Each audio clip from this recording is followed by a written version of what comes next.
Okay, seriously, Taylor Swift isn't just a pop superstar, she's a business genius.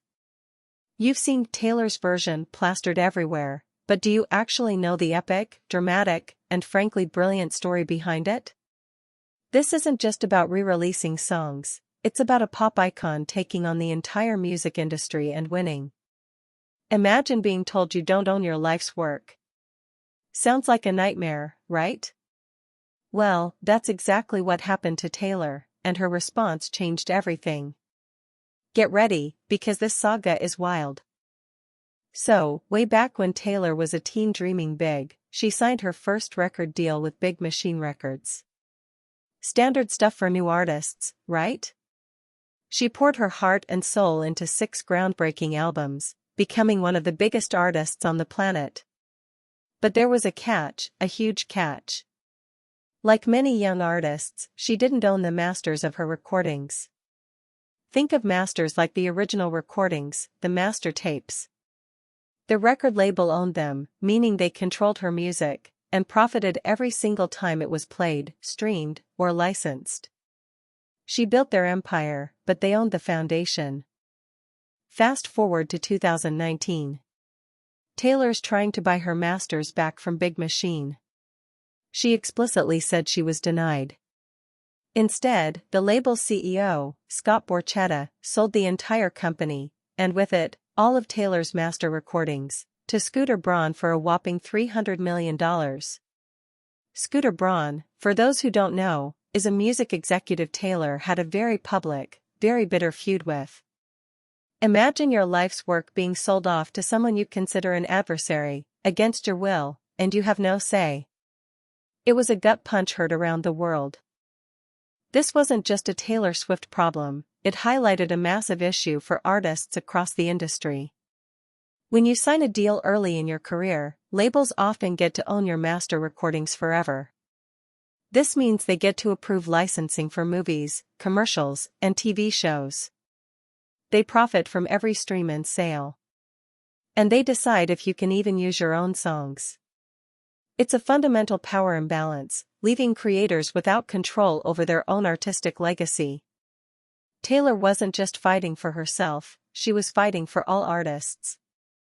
But Taylor Swift? She's not one to back down. Her genius plan? Re-record her first 6 albums. By creating Taylor's version of each record, she could own the new master recordings. These re-recordings aren't just covers, they're essentially identical versions of her original songs, often with bonus tracks from the vault that fans adore. This move totally devalues the original masters owned by Scooter Braun, because now fans have a choice: support the artist directly or stream music that profits her adversary.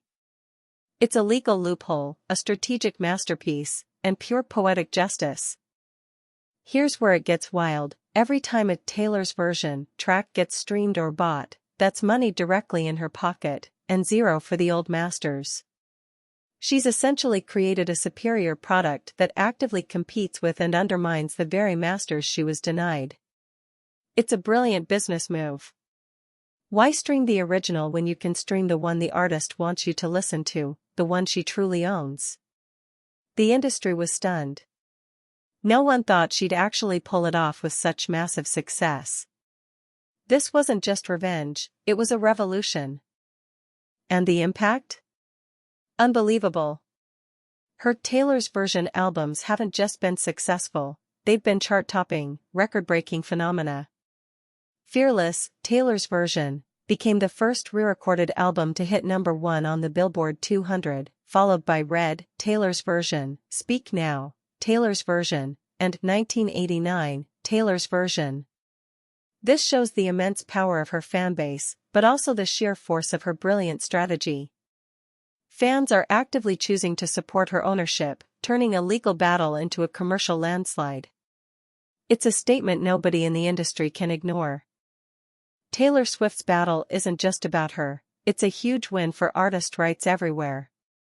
She set a precedent, showing that artists don't have to be passive victims of unfair contracts. She's empowering a new generation of musicians to understand and fight for ownership of their creative work. This isn't just about music, it's about intellectual property, control, and agency. She took a devastating blow and turned it into an industry-shaking victory, redefining what it means for an artist to truly own their art. And honestly, it's one of the most incredible power plays in modern entertainment history.